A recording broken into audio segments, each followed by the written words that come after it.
The Briar Glen Vanishing by MMHorrorStories. 1. The Investigation. The Harrow family disappeared without a trace on November 4, 2019. I was the third investigator assigned to the case. The first quit. The second checked himself into a psychiatric facility 3 weeks later. No charges were filed, no evidence found. Just a house in the woods and a family of 5 who vanished into thin air. Parents: Richard and Claire Harrow. Children: Lydia, 16, Mason, 11, and Ella, 4. They lived in a secluded cul-de-sac in a defunct housing development called Briar Glen, deep in upstate New York. Only their house was ever completed, one of those real estate projects that lost funding and got swallowed by nature. When I arrived, the house looked as if they had just stepped out for groceries. Dinner plates sat on the table. A still warm coffee mug rested by the sink. But there were no signs of struggle. No forced entry. No blood. No fingerprints besides theirs. It was like they had simply blinked out of existence. 2. The house. The house was wrong. I can't explain it in scientific terms, but something about the layout felt off. The rooms weren't symmetrical. The upstairs hallway sloped slightly downward. Light bulbs flickered even after being replaced. One of the bedrooms was noticeably colder than the rest, Lydia's room. There were photographs everywhere. The Harrows smiling at barbecues, at the beach, birthdays, holidays, but their eyes looked more tired in each picture, like they were aware of something no one else could see. In the attic, I found an old baby monitor. It was still on, still transmitting static. 3. The tape. In the living room, tucked behind the bookshelf, I found a camcorder.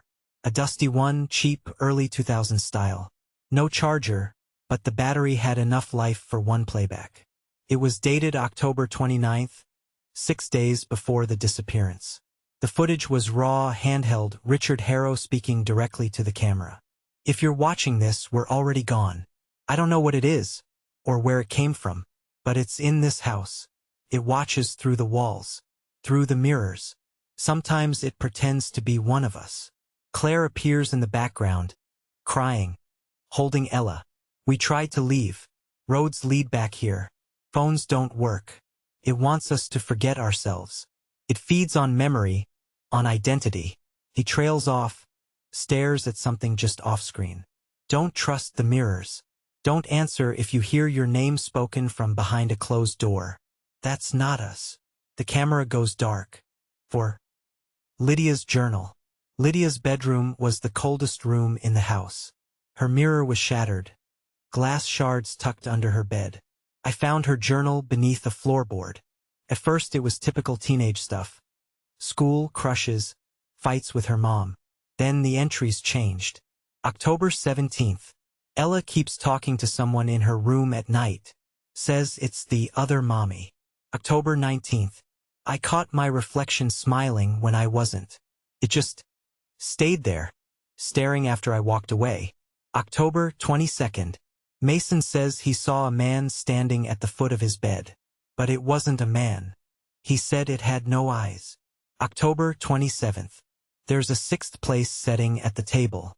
We don't own 6 plates. The final entry was just one sentence. Something is living inside the house that isn't us. 5. Nightfall. I stayed the night. Against every instinct, I needed more time with the scene. Around 2 a.m., I heard movement upstairs. Footsteps. A child's giggle.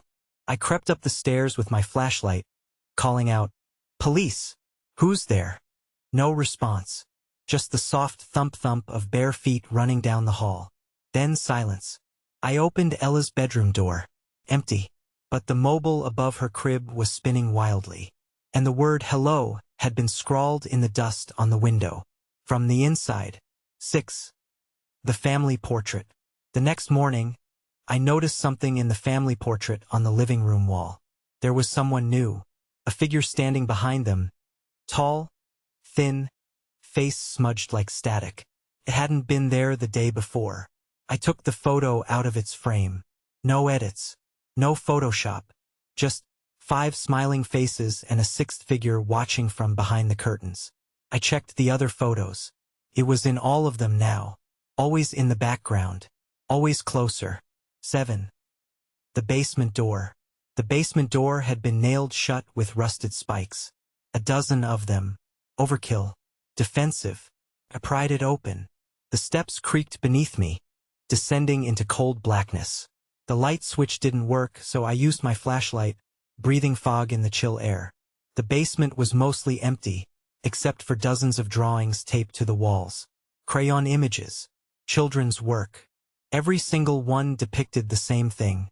A tall, faceless man with long fingers and wide shoulders, always standing just outside a house.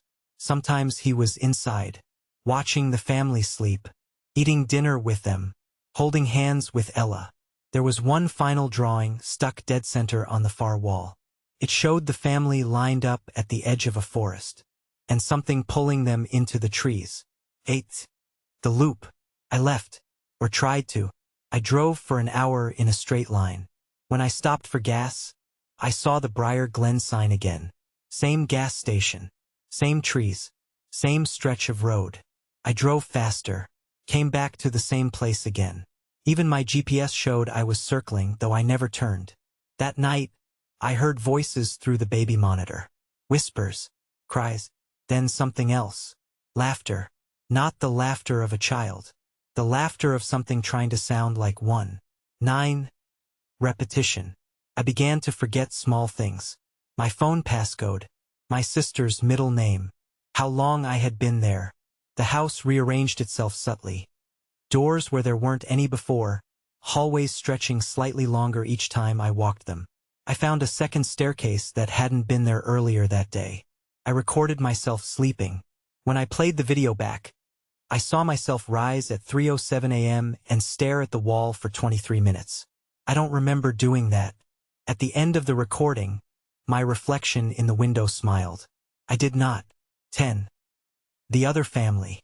On my 6th day, I saw movement across the street. A new house. Wasn't there before. Lit from within, glowing softly. I approached it in the morning, but there was no door. No address. Just fog and the sound of running water behind the walls. I knocked anyway. A child's voice answered. We already have a family. The house vanished when I blinked. 11. Claire's voice. Spoke to me in Claire's voice. Late at night from the baby monitor. Soft. Gentle. Motherly. We didn't mean to stay. We didn't know the house was hungry. You're not here by accident. It brought you. You've been chosen. Every few years it needs new names. New faces. Soon it will wear yours. I smashed the baby monitor, but it kept whispering. 12. The disappearance. Eventually I stopped trying to leave. I stopped recording. I stopped sleeping. I stopped trusting my reflection. Then one morning I woke up and everything was clean. Dust-free. Sunlit. Fresh coffee in the pot. Photos on the wall. Me smiling. With a family I didn't recognize. 3 kids. A woman with my last name. And in the corner of the frame a tall figure watching. The same one from the Harrow photos. 13. Epilogue. They found my cruiser on the outskirts of Briar Glen. Empty. Keys still in the ignition. The case file remains open. Just another unsolved rural disappearance. But sometimes, if you drive up near the old forest roads and wait until after dark, you'll see a house with its lights on. And if you knock, someone might answer. They might even look like you. But don't go inside. Because you won't come out. Not really. And someone else will take your place.